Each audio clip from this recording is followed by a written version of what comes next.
let's chat about something that probably doesn't get talked about enough: mental health.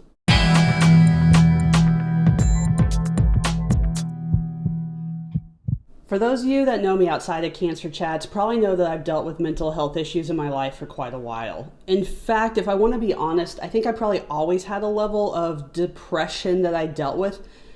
I just didn't realize it. I thought that's just kind of how everybody felt.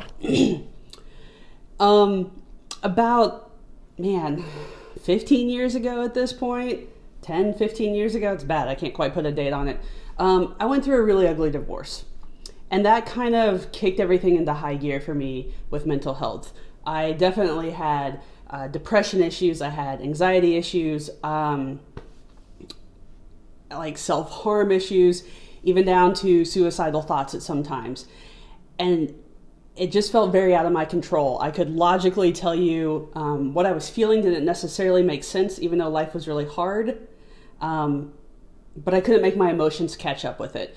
And so thankfully at the school I was going to at the time, they had a just terrific counseling program. So I saw a counselor and I saw a psychiatrist there, and I actually started taking some antidepressants while I was in grad school. And those were really, really helpful for me.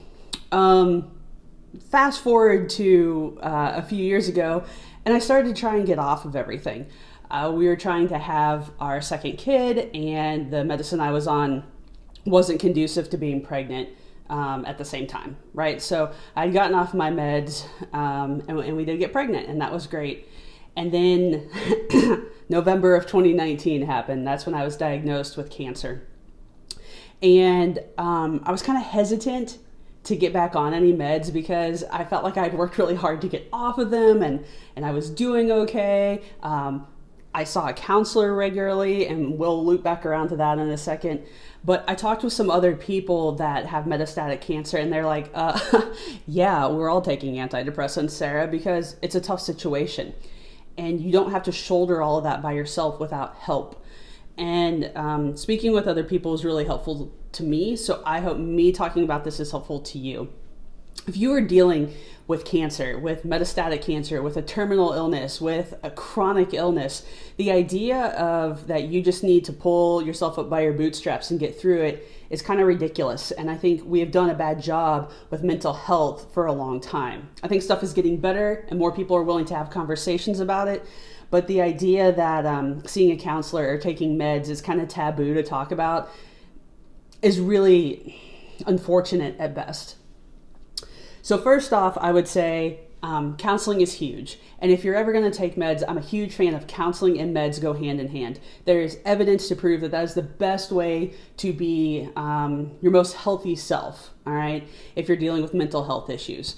Thankfully, when I was diagnosed with cancer, I had a counselor that I've been seeing for a number of years. And having that relationship intact for my diagnosis was amazing. I still see my counselor on a regular basis. She is unbelievably helpful to me to sort through the good times, the bad times, the hard times. She can pick up when stuff is worse for me if maybe I can't quite notice it myself.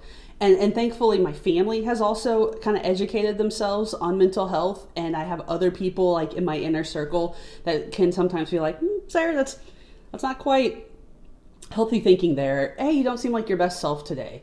And so I have this wonderful safety net of people, and I think counseling is a huge part of that. I'm a huge fan of counseling. In fact, I think like everyone could probably go to counseling at some point in their life.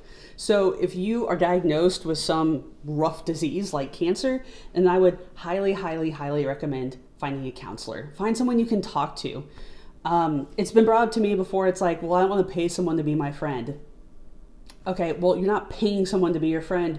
You are paying someone because they have training in this and they understand the questions to ask, the things to kind of hold your feet to the fire on, right? To make you think through them a different way or to help you reevaluate a situation.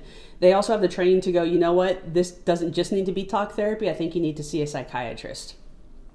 And if you get referred to a psychiatrist or you need to be on meds, there's absolutely nothing to be ashamed about that. Because you can't control your brain chemicals, right? And these aren't a fix-all. Meds aren't going to turn every situation into something awesome.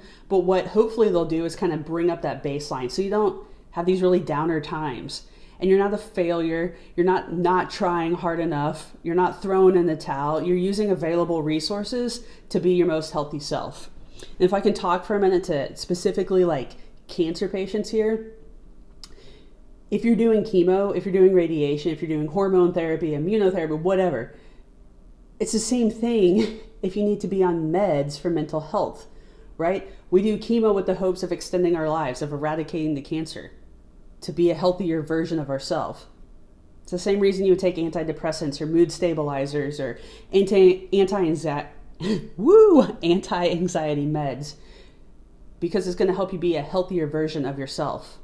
Why would you deny yourself that? Or why would you think down on someone for doing that? It just doesn't make sense. I also think sometimes the capital C Church has not done an awesome job with mental health. Thankfully, I feel like I go to an incredibly supportive church when it comes to mental health. I love Jesus, and I love my therapist, and I love meds. They all help me out, and I think God has blessed us with people that understand mental health and science, and has given us this knowledge for things that we can use, again, to be a healthier version of ourselves. So I don't think that meds or therapy replace my relationship with the Lord. I think they're all different pieces of a pie on things that He's given us. And I'll keep saying it, to be a healthier version of ourselves. So if you're dealing with something hard, then talk with somebody about it. Find a counselor. Find someone that fits for you, because maybe the first person you visit won't be who you really click with. Find someone that works for you. And if you need to be on meds, then be on meds, because they're there to help you. And that could be a bit of a journey figuring out what works for you. I have done a lot of different antidepressants and anti-anxiety meds during the past like 10, 15 years. But when you find what works for you, man, can it make a world of difference. So if you're battling cancer, don't take on doing your mental health by yourself. If you need help, get help. Because it's hard, and because it's taxing, and because life gets complicated with something like cancer. Make it a little bit easier for yourself. And certainly don't be ashamed if you need the help, because it's available and you should totally use it, because I'm all about all of us being the best version of ourselves that we can be.